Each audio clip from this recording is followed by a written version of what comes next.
the number one thing, we've been representing business owners for a long, long time now. We started off in litigation. We still do the litigation, but then we moved over into the asset protection transactional side, maybe, 15, 20 years ago.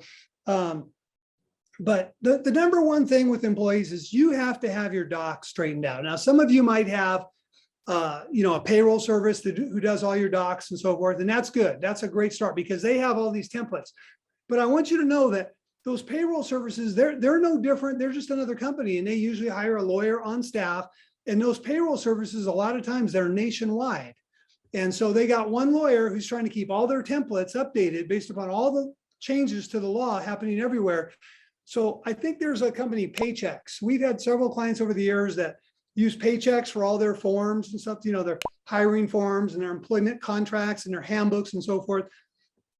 We've come across a lot of things in there that weren't exactly updated. We talked earlier about how the laws are changing. But I think Paychex is great. I mean, that if you have Paychex, you're way ahead of the game. That should get you 90% of the way there.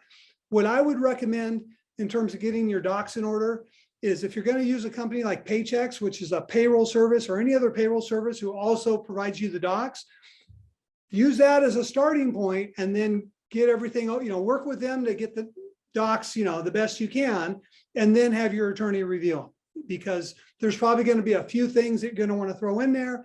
Again, remember those documents, they're templates, they're boilerplate templates, and they're just fitting everybody into the same agreement. And you might have a special circumstance or a special way of doing business that your attorney would know about.